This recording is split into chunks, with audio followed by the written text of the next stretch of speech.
주세요. 의사진행 발언 좀 하겠습니다.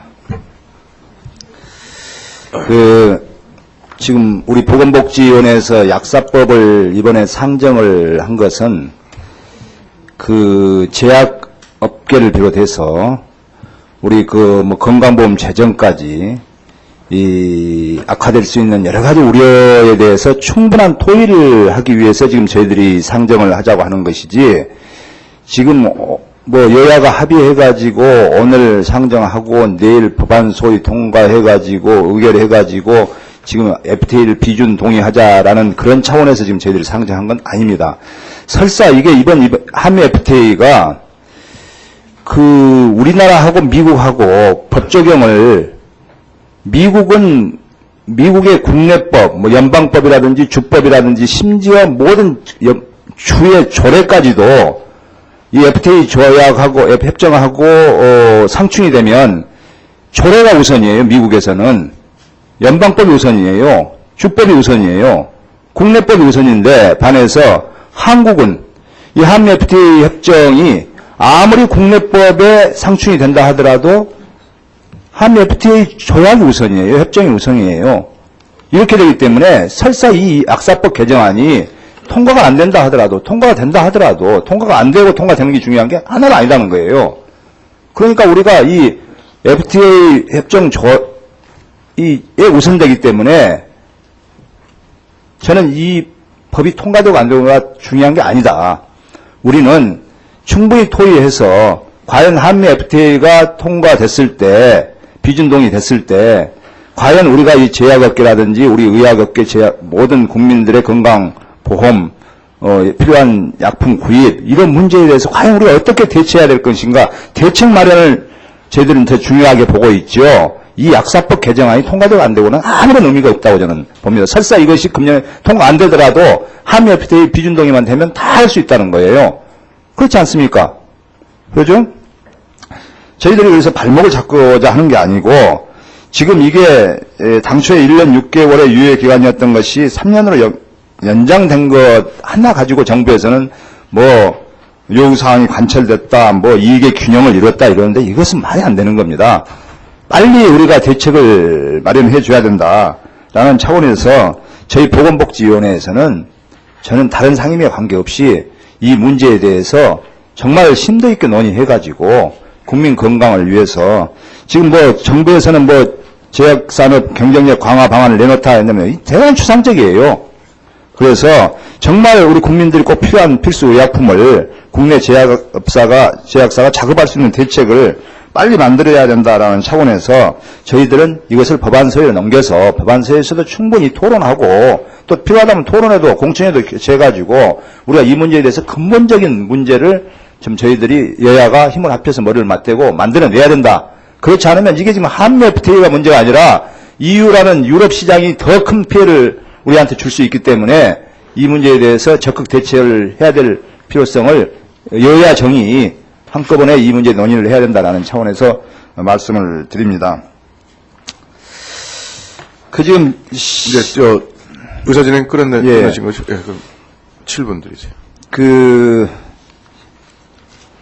시민사회단체들이 지금 반대하는 성명을 내고 있고, 심지어 의료 민영화 저지 번국본, 또 건강사회를 위한 약사회, 이런 약사회에서도 지금 반대 성명을 발표했는데요.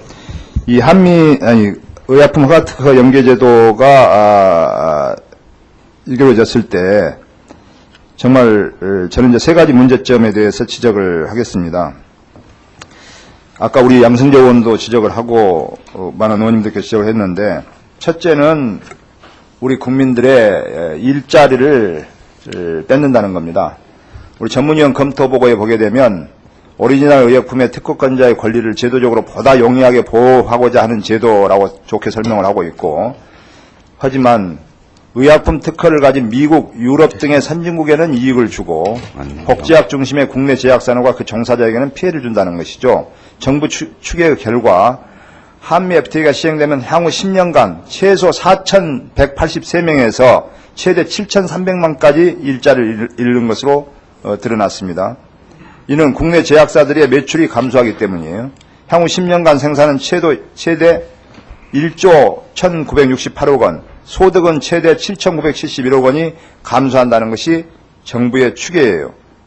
그럼에도 불구하고 보건복지부는 우리 국민들이 해고, 구조조정, 일자리 감소, 위기에 처했음에도 불구하고 대책을 전혀 내놓지 못하고 있어요. 이에 대한 대책 뭡니까? 의원님 아시다시피 이게 뭐 산업이라는 거는 움직이지 않습니까? 저희들이 이게 굉장히 정태적인 이제 분석에서 나온 숫자를 가지고 우려를 하시는데요. 물론 저희들이 그런 점도 걱정을 해야 된다고 생각을 합니다만 저는 우리나라 제약산업이 지속적으로 성장 발전할 수 있다 이렇게 생각을 합니다. 그래서 그런 과정에서 이 분야에서 새로운 일자리들이 많이 우리 또 탄생이 돼가지고 일자리가 감소되고 하는 데 대한 대책을 전혀 마련 안 했다는 거죠. 우리나라 이 제약사들이 그동안 너무 안주하고 제네릭을만 파는 데 안주하고 어떤 R&D라든지 이런 경쟁력 강화에는 치중 안 했다는 거죠. 앞서 보고드린 대로 뭐 제약산업 경쟁력 강화를 위한 정부의 대책이 뭐 32개 과제로 나누어서서 지금 추진이 정부의 지원도 약했고 네네. 제약사들도 너무 그동안 안주해 있었고 이런 모든 근본적인 문제가 이제 와서 이제 이게 이제 대두가 돼가지고 논란이 돼가지고 있으면 우리나라 지금 해방 이후로 지금까지 신약 개발한 것이 13개요? 이건 대단히 심각한 거 아닙니까? 이런 취약한 상태에서 과연 앞으로 제네릭을 마음대로 공급을 못하게 됐을 경우에 오리지널 판매로 인해가지고 얼마만큼 약값이 올라가겠습니까? 그로 인해서 국민들의 약제비 부담, 또 그로 인한 건강보험 재정 악화 이런 걸 생각한다면 지금 이게 하루 이틀, 1년, 2년에 끝날 일이 아니지 않습니까? 아니, 지금 정부 보건복지부는 거의 무대책이에요, 지금 무대책. 경쟁력 강화가 만만하지 경쟁력 강화에 따른 그에 대한 지원도 지금까지 그대로 이루어지지도 않았고 아주 그 형식적으로 지금 지원이 되고 있는 것 그거 문제고요. 대책 마련해야 지원 됩니다. 대책은 따로 보고를 드리겠습니다. 또 약값 폭등 한미 FTA로 인해서 향후 10년간 1조 1,324억 원의 소비자 후생이 감소되는 것으로 나타났습니다. 환자와 국민의 약값 부담이 1조 원 이상 늘어난다는 것이고 건강보험 재정 부담이 1조 늘어난다는 것이에요. 비싼 오리지널 의약품이 시장을 독점함에 따라서 발생하는 소래. 근데 이 수치 또한 너무 적게 추계된 거예요. 이것들이 한미 FTA만 지금 갖고 이런 겁니다. 근데 이제 한미 FTA 비준동이 되면 이제 EU 시장이 적용을 받게 되면 진짜 이것의 몇 배가 될 거라고 난 생각합니다. 그렇죠? 장관. 한미하고 한의하고 어느 정도 됩니까? 제가 저 의원님 약값 폭등 문제를 뭐 말씀을 하시는데요.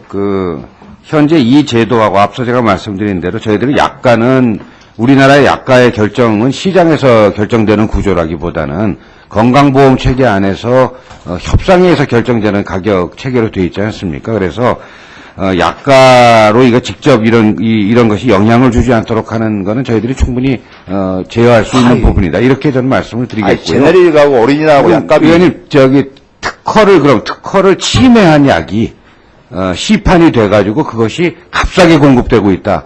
이것이 미화되는 것처럼 만약 논리가 구성된다 그러면 저희들로서도 그거는 조금은 다시 생각해야 될 부분이 있다 이렇게 생각을 합니다. 미국 시장하고 유럽 시장하고 어느 정도나 지금 봅니까 피해 규모를 미국 시장에서 피해보는 규모하고 유럽 시장에서 앞으로 이걸 적용받게 됐을 때 피해보는 시장 지금요 의원님 제가 이렇게 말씀드릴게요. 내년부터 시작해서 2020년까지 소위 이제 만료되는 특허의 총 숫자가 모두 지금 94개 정도 남아 있습니다. 94개 남아 있는데요. 그 중에 58개가 유예기간 안에 특허기간이 다 만료돼 버립니다. 2014년 전에. 그리고 지금 저희들이 이제 세계적으로 지금 특허를 많이 갖고 있다 이렇게 이제 블록버스터라고 얘기하는 그 약은 모두 36종 정도가 2015년 이후에 연차적으로 특허가 만료되게 돼 있거든요. 그래서 저희 제약산업으로서는 뭐 이런 정도 속도라 그러면은 충분히 저희들이 대응을 해나갈 수 있겠다.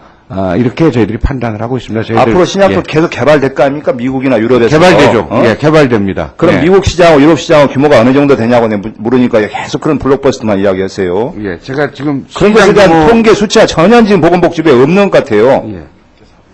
제가 통계 숫자는 따로 보고를 드리겠습니다. 제가 지금 현재 갖고 있지는 않습니다. 뭐 저희 부에서는 다 갖고 있습니다만은. 지금 보건복지부에 이 한미 FTA가 비준 동의됐을 때, 비준 냈을 때, 지금 미국 시장에서 우리가 의약품 오리지널로 인한 그 피해, 제약회사들이 받는 피해, 또 우리 국민들, 부담이 오리지널을 사용함으로 해서 있는 피해에 대한 정확한 통계 수치에 나와 있지 않을 뿐만 아니라 유럽의 시장 것이 들어왔을 때, 유럽에도 적용됐을 때에 어느 정도 지금 우리가 불이익을 받을 수 있고 이런 그 부담이 늘어날 수 있는 것에 대한 전혀 통계가 없어요.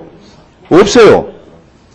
의원님 지금 그런 대책이 나올 수가 없죠. 이 제도의 내용을 의원님 잘 아시지 않습니까? 예. 지금 예를 들면 단순히 미국에서 특허 가지고 있는 약이 값이 얼마고 그거 그대로 우리나라에 들어온다 이런 얘기가 아니지 않습니까? 또 FTA가 이 비준동이 됐을 때 특허 네네. 소송을 과연 얼마만큼 할는지 네네. 이런 것에 네.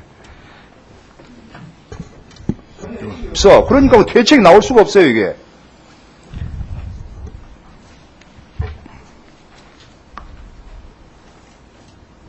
전부 다 오리지널 회사는 전부 다 신약 개발 회사는 전부 다 소송해놓고 아닙니까? 일단 소송해놓고 볼 거 아닙니까? 아니, 소송이 아니고요, 의원님. 이게 소송의 문제가 아닙니다. 아, 특허 소송을 할 거 아닙니까?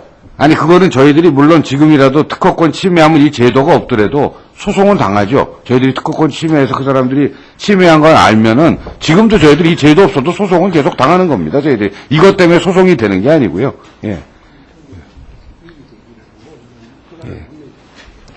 저희들이 특허권이 만료되기 몇 달 전에 식약처한테 원칙적인 특허 소송하고 지금 이 위에서 이야기하는 특허 소송하고는 다릅니다.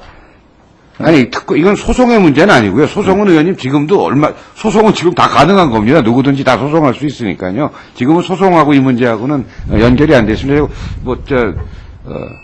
다시 한번 제가 제 설명이 아마 부족했던 것 같습니다. 죄송합니다. 네, 조성희 의원님 수고하셨습니다. 다음은, 추미애 의원님 하시고 박상은 의원님 하십시오. 순서가 그렇게 아까 분류됐습니다.